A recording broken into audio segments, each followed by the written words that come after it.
നോക്കുന്നേ V2 എന്താന്ന് നോക്കാം. V2 എന്താന്ന് പറയാൻ V1 എന്താ നമ്മൾ പഠിച്ചു കഴിഞ്ഞല്ലോ.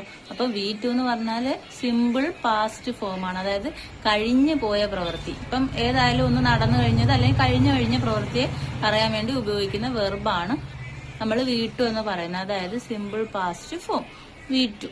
സാധാരണ V2 ഉണ്ടാക്കാൻ വേണ്ടിയിട്ട് എന്താ പറയുന്നതെന്നറിയാവോ? V1 നമ്മൾ പഠിച്ചാണ്. V1ന്റെ കൂടെ ED ചേർത്തിട്ടാണ് V2 ഉണ്ടാക്കുന്നത്. അതായത് ഇപ്പൊ വർക്ക്, ആ വിയർബിന്റെ V1 ഫോം. വർക്ക് എന്ന് പറഞ്ഞാൽ ഡിക്ഷണറി ഫോമിൽ അർത്ഥം പറയുമ്പം ജോലി ചെയ്യുക, പിന്നെ വർക്ക് അല്ലെ ജോലി ചെയ്യുന്നു V1 എന്ന് പറയുമ്പോൾ. അപ്പോഴ് V2 ആകുമ്പോൾ വർക്ക്ഡ്, ജോലി ചെയ്തു. ഈ ആറൊക്കെ സൈലന്റ് ആണ്, ഡി ഇങ്ങനെ കടുപ്പിച്ചും പറയത്തില്ല, അറിയാത്തവർക്ക് വേണ്ടി പറയുന്നതുകൊണ്ടാണ് അങ്ങനെ പറയുന്നത്. അപ്പോൾ വർക്ക്, വർക്ക്ഡ്. മനസ്സിലായോ? ജമ്പ്, അതിൻ്റെ കൂടെ ED ചേർത്ത് ജമ്പഡ്. കണ്ടോ? ചാടുക അല്ലെങ്കിൽ ചാടുന്നു, അതിന്റെ പാസ്റ്റ് അല്ലെങ്കിൽ V2 ചാടി. മനസ്സിലായോ? ഇങ്ങനെ സിമ്പിൾ ആയിട്ട് V1ന്റെ കൂടെ ED ചേർത്ത് V2 ഉണ്ടാക്കുന്ന അത്തരം വെർബുകളെ നമ്മൾ റെഗുലർ വെർബുകൾ എന്നാണ് പറയുന്നത്. ഇതാണ് റെഗുലർ വെർബ്. ഈ ED ചേർത്ത് V2 ഉണ്ടാക്കാൻ കഴിയാത്ത വെർബുകളുണ്ട്. അത് സ്പെല്ലിങ്ങിൽ വ്യത്യാസം വരും.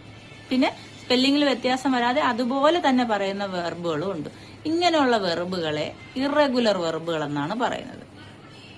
ഉദാഹരണങ്ങൾ നോക്കാം. ആദ്യം നമുക്ക് ED ചേർത്ത് റെഗുലർ വെർബുകൾ നോക്കാം. Jump, jumped. ED ചേർത്തു. ചാടുക അല്ലെങ്കിൽ ചാടുന്നു, അതിന്റെ V2 ഫോം ചാടി. അടുത്തത് വർക്ക്, അതിന്റെ കൂടെ EDയും കൂടെ ചേർത്ത് വർക്ക്ഡ്, ജോലി ചെയ്തു. അങ്ങനെ ED ചേർത്ത് V2 ഉണ്ടാകുന്നതാണ് റെഗുലർ വെർബ്. ഇനി ED ചേർക്കാതെ സ്പെല്ലിങ്ങിൽ വ്യത്യാസം വരുന്ന കുറേ വാക്കുകളുണ്ട്. അവയെ ഇറഗുലർ വെർബ് എന്ന് പറയും. അത് നമ്മൾ സ്വയം അറിഞ്ഞ് പഠിച്ചിരിക്കാനേ പറ്റത്തുള്ളൂ, ED ചേർത്ത് മാറ്റാൻ പറ്റത്തില്ല. അങ്ങനെയുള്ളതിന് കുറെ ഉദാഹരണം പറയാം.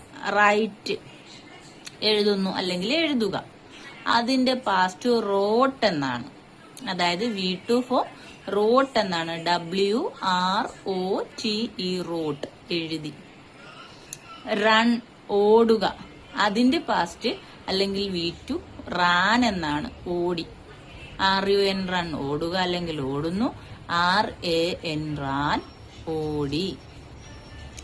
അതുപോലെ കം, വന്നു, അതിൻ്റെത് വന്നു എന്ന് പറയാൻ കം, വരിക അല്ലെങ്കിൽ വരുന്നു, അതിന്റെ പാസ്റ്റ് അല്ലെങ്കിൽ V2 കെയിം.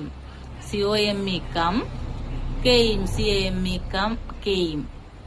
CAME, കെയിം, വന്നു. അപ്പൊ V1 ഉം V2 ഉം തമ്മിൽ സ്പെല്ലിങ്ങിൽ വ്യത്യാസം, ED ചേർത്തല്ല ഉണ്ടാക്കിയത്. പിന്നെ നമുക്ക് ഏത് പറയാം? By, boat. ഗോ, വെന്റ്, പോവുക, പോയി, വെന്റ്. പിന്നെ അങ്ങനെ ഒരുപാടുണ്ട്. എല്ലാം കൂടെ പറയുമ്പോൾ വീഡിയോ ലെങ്ത് കൂടി പോകും. പിന്നെ സ്പെല്ലിങ്ങിൽ യാതൊരു മാറ്റവും വരാത്ത കുറെ ഉണ്ട്. ഉദാഹരണം പുട്ട്, പുട്ട്, പുട്ട്, PUT, പുട്ട്, പുട്ട്, പുട്ട്. ഇത് മൂന്നും പുട്ട് തന്നെയാണ്. അതുപോലെ തന്നെ കട്ട്, കട്ട്, കട്ട്, ഇതെല്ലാം കട്ട് തന്നെയാണ്. അപ്പം അതിലെ സ്പെല്ലിങ്ങിൽ വ്യത്യാസമില്ല. ഇങ്ങനെയുള്ളവയെ റെഗുലർ വെർബ് എന്ന് തന്നെയാണ് പറയുന്നത്. വേറൊരെണ്ണം റീഡ്, വായിക്കുക, അതിന്റെ പാസ്റ്റ് അഥവാ V2ന്റെ സ്പെല്ലിംഗ് അത് തന്നെയാണ്, ഉച്ചരിക്കുന്നത് റെഡ് എന്നാണ്. READ, read. V1, അതിന്റെ V2ന്റെ സ്പെല്ലിംഗ് READ എന്ന് തന്നെയാണ്, പക്ഷെ അത് വായിക്കുന്നത് റെഡ് എന്നാണ്. അപ്പൊ V2 എന്താണെന്ന് മനസ്സിലായല്ലോ, V1 എന്താണെന്ന് മനസ്സിലായി, V2 എന്താണെന്ന് മനസ്സിലായി, റെഗുലർ വെർബ് എന്താണെന്ന് മനസ്സിലായി, ഇറഗുലർ വെർബ് എന്താണെന്ന് മനസ്സിലായി. ഇനി തെറ്റത്തില്ലല്ലോ. ഓക്കെ.